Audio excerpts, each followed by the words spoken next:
No, Chris. Do you know what the month of April is known for?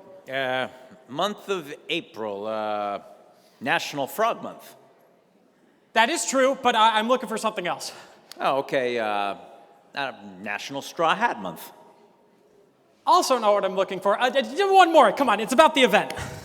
National Volunteer Month. Bingo! Did you know people volunteered over 14,000 hours with United Way of Greater Waterbury this past year? Converted to dollars, that's nearly $450,000 in value invested throughout our community. Wow. Incredible. That's great. Isn't that great? I love and it. And we're going to bring up our next award recipient for the Volunteer of the Year Award, Joseph Ochieng. Joseph established God Provides Ministries in 2017, a nonprofit organization dedicated to helping those who are starting a new home after experiencing homelessness. In less than a decade, he and his all-volunteer organization have helped more than 5,000 people. In Joe's words, don't look at it as thousands, just help one person at a time. Please welcome to the stage, Joseph Ochieng. United is the way. United is the way. United is the way. Oh, you got it. He's a pro. Light the way. And I got a microphone for you right there. Lead the way. Show the way. United is the way. Yeah, it's like a slow roll. It's perfect. Any sporting event. Hi, Joe. How you doing tonight? Good. Good. It's so great. So first off, I read your bio, and of course you heard a little bit of what I was saying before, and the story is impressive. Could you tell me a little bit about how this all started? Sure. First of all, thank you so much, Constantine, and also Craig's beautiful music. And I want to acknowledge Christian Jacoby for the great leadership that you put in, and all the team of volunteers at United Way. I'm so proud to be partnering with you in several ways. So God Provides Ministries is actually, it started when I was like 3 years old. Really? Yeah. 3? Yes. Incredible. So that's the time when I had a dream. But really, the mission started a few years ago when I would reach out to some of our church members and I asked them, hey, how about if we reach out to the people at the shelter to see if we can invite them for a breakfast? So I made a little drawing with a couple of people sitting on the table sharing a meal. And then I made a list to fill in. So I put it at the shelter, St. Vincent de Paul. And in there, I asked if anybody is interested in joining us for breakfast. We'll come pick you up and we'll offer you transportation back. So we started doing that, and after a while, I realized there's some of the people didn't have good clothing or shoes or anything like that. So I reached out to some of the church members and asked them, how about if we set up a place at a corner somewhere over here at the church and we put in some stuff for the church members. You can bring whatever you have so that you can help these people. And so people started bringing stuff. But before you know it, was getting cloudy, so I decided to go rent a space downtown. So it was a 5x7 and put stuff in there. So I work at Waterbury Hostel. I work night shift. So I will be like every morning after I get off work, I will drive around to see if somebody left that could be useful to help somebody who's in need. Because after a while, some of the people will come to me, hey, Joseph, I just found an apartment. This is the key for it, but I don't have anything in it. So I was like, how can we fill that house? So that's why I started driving around in my SUV. And after a while, at that time, the director for the ER, Michelle Dias, who is also here, Michelle, she reached out to me. She asked me, hey, Joseph, I hear you're doing some stuff in the city, but you never shared. Do you mind if you sit down and share the story with us? So I was like, sure, so long as God is going to get the glory. So we sat down and I tell her the story, and then she's like, oh, do you mind if I share this with the PRO, the public relations officer for Waterbury Hostel? At that time, Loresha, and then Loresha, we sat down and she's like, hey, Joseph, do you mind if we share this story with the president for Waterbury Hostel? At that time, Darlene Stardom. And then she said that, do you mind if you share? And each stage I told them that, sure enough, so long as God is going to get the glory, because this is something that I had a dream about. So it was that she made a publication, and I think Waterbury Observer took that part of it and published it. And then there's a lady in Watertown, she was 75 years old, and she reached out to me and she asked, hey, Joseph, do you mind if we make some sandwiches for you to help some of the people that you're helping?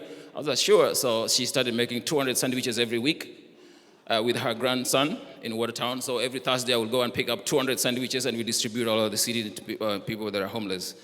And then at some point it was too much for her to be buying the ingredients all the time using her money.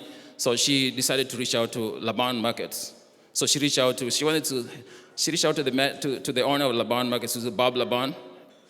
And Bob was like, she told Bob what she's doing, and she said that if I could get some discount. And then Bob was like, how about I want to meet the guy also. So we made an appointment. We met with Bob at Chili's downtown Waterbury. And after we talked with Bob, Bob was like, I want to see how I can be able to help or be part of this.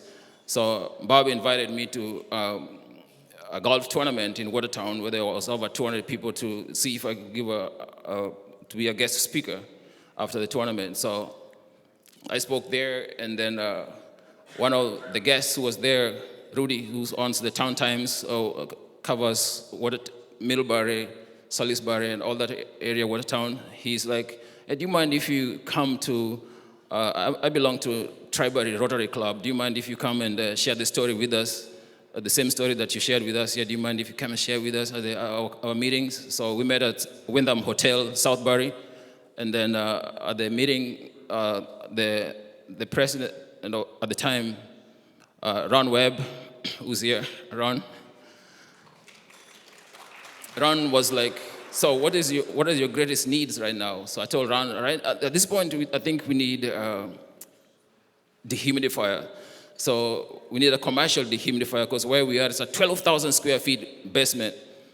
Back up to the story, later on after we had rented a place downtown 5x7, it grew, so things was coming in.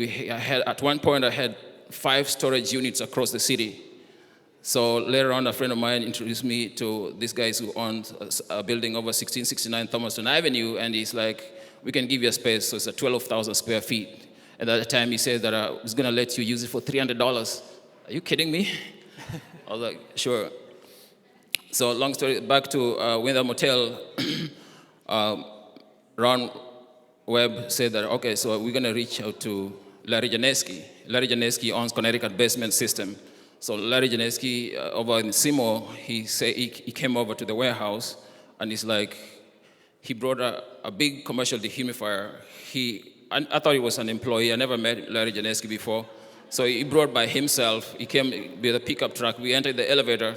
We are going down in the basement. And then he's like, okay, so this is what's going on. So he says, so what is your greatest need at this time? So I told Larry, I told him that at this time, I think we need a truck. Because at that time, I was renting U-Haul trucks. Every week, I had a U-Haul truck. Sometimes the U-Haul people will call me, hey, we need that truck back. But I still have stuff in it. I have clients that needs to be delivered stuff to. So Larry, he said, okay, hold on a second. He got on his phone, and he make a call. I could hear him saying that those 2 box trucks, we're going to donate them to a charity. I looked at him. I was like, what is he talking about? And then he hung up the phone. And they said, tomorrow we're going to give you 2 box trucks. I said, so it didn't happen the following day, but 5-6 days later, we went to Seymour with a couple of drivers, and we came back with 2 box trucks, 2 title deeds, 2 keys. There was a 10-footer and a 17-footer. So eventually grew so fast, and then Bob Laban, who had a lot of connections and who owns the Laban Markets, he reached out to Papa Dojo, New Britain, and Bozuto's, Cheshire, and they donated another truck. So we had 3 box trucks. So you get another 17-foot box truck. So we continue to help individuals that was in need, and eventually we grew to making partnership with several organizations, especially social service organizations, and dealing with people that are in need or coming out of homelessness. So to date, we furnish over 5,000 apartments in Waterbury alone.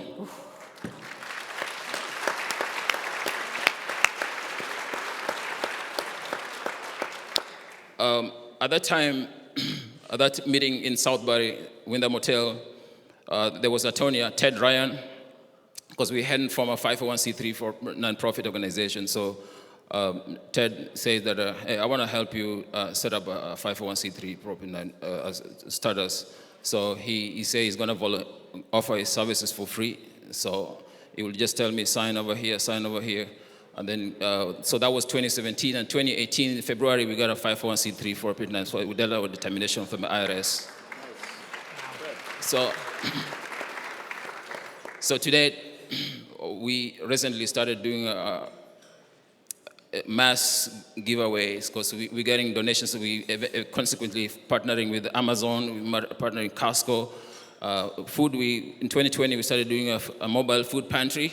Mm-hmm. So we partner with Costco and Friendly Hands in Torrington and other organizations.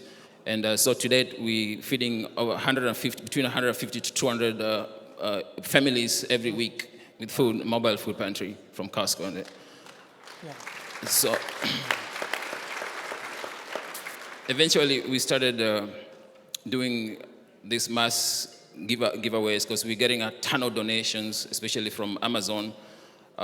So eventually, we no longer receive mattresses from families that are donating to us mattresses Amazon gives us. We have brand new mattresses that are still in boxes and platform beds. So we decided that how can we help the communities that are, a lot of our neighborhoods, the community, there's so much in need, but we're having a ton of donations coming in, so we decided to do a mass. At that time, the first one we did, there had just been a flood. So a lot of the clients that came out, they had previously, they were reaching out to us that they were in need. And then we decided to do the mass giveaway there. So far, in the last 2.5 years, we've given items to over 18,000 people that have passed through a North End Rec Center. So the last one we had in October last year, we had 5,200 people that came through the lines. So credit to the city of Waterbury, the current mayor's administration. We work closely together in ensuring security with the police department. We are working with the public works to make barricades for the community so things go organized. But talking about mass, especially mass meeting the needs of a huge population at the time, in 2020, I believe in 2020, there was a fire that happened right in front of Waterbury Hospital. And 35 people, that was 43 Coley Street, and 35 people got displaced, and one person unfortunately died. So at that time, we were reached out if we were able to do something, and we become the lead organization that help all the 35 individuals with all their basic needs. But we reached out to the community, and the community came out in large numbers, in droves. I never really understood so well the generosity of Americans. But at that time, we had bumper to bumper in Thomaston Avenue all the way to 1669 for 3 days. We had mountains of donations that some of them we still have today. But that eventually, working closely with the city health department, working closely with the Red Cross and the other organizations, we were able to settle these people, not only the immediate needs like toiletries, but consequently, we were able to help them, settle them in their apartments and give them bedroom sets, living room sets, kitchen sets, and everything. So this work, it is not just me alone that's doing all the work. As a matter of fact, I do very little in my view. So we have a ton of volunteers, people who are dedicating their times to this organization. We have over 145 right now as we speak, because we have an event coming up on May 4th at the North End Rec Center. We needed 250 volunteers. We have 140 volunteers that continually work with us in events and all that kind of stuff. But right now we need 250 based on our assessment in our last event that we were understaffed. So I just want to give so much thanks to men and women that are dedicating their times each and every day, to some of them spending hours and hours in the warehouses to make this happen. So since then we've grown. Also, we have a 10,000 square feet warehouse in New Haven. We have about two 40-feet containers, and other units that we store items in the trucks that help things move around. Wow. If this is not a volunteer of the year, I don't know who is. Joe, this is incredible. This is incredible. You have said so much and shared so much about your life. In fact, I think any of us would be willing to buy your book immediately as soon as you wrote it, all right? There's so much to say. Here's the one question I would like to have answered. What do you think people get wrong or misrepresent about the people who need help? Oh, well, oftentimes when somebody comes to you they're in need, or when you drive in the streets and you see somebody, and then you have a perception that so and so such an individual is homeless or such. We categorize people, or we make our own opinions about others, but it's actually not the case. I've had situations whereby some people call us to pick up stuff from their homes, they're donating items, and you see somebody could be donating, and you're like, could she or he be having this thing? Well, there are items somebody will be using already in their home, so they want to donate. But to the condition, and then, as we've been we're boxed in, we're put in a position to say that we cannot use this, we cannot be able to use this or that. We don't want to. We want to take everything, but we cannot take everything. But so sometimes there are people. But I thought there are people, they have nothing. They are homeless. So that doesn't mean that they can take that stuff. So I think there's this misconception. And also misconception is sometimes people think that, those are just lazy. But circumstances can befall any of us. So many of us are just maybe a paycheck away from being in circumstances like that. So it's not sometimes all the cases, all situations, one blanket way of judging, of seeing other people that they are such and such. Amazing. Amazing. Anyone else you want to thank? Well, there's so many people to thank, but obviously I give all thanks and glory to God for whatever we are doing. I don't think that I'll be able to do it if it was not for God. I don't think there would be whatever we are today. But obviously God uses us human beings. He has given us talents and abilities. So I'm grateful for people like Bob Labans for the connections, Ron Webb for all the incredible work he's doing in our finances, our treasurer. And obviously, like United Way, we work closely. Even today, I received a text from United Way that they have a client that they were wondering if we were able to help them with the delivery food. So we have individuals that make delivery foods when we get the foods. So there are people that are not able to go to a food pantry, or they're not able to. So we have people that are volunteering to drop off those foods. Obviously, Papa Dodge, thanking Bozutos, and thanking all the people, Larry Janeski, helping with the trucks. We're helping the Amazon people, helping with the credible, the Costco give us a ton of products that we are able to operate as we operate today. Friendly Hands in Torrington, they like right now our event, they're bringing a whole semi or pallets of food that's going to be used at the event. So obviously we have people that bring semis to the place, and so the list is endless. But even if I forget somebody's name, obviously not intentionally, but thank you all the people that are involved in the work in the ministry to help others, to help uplift others for a better life.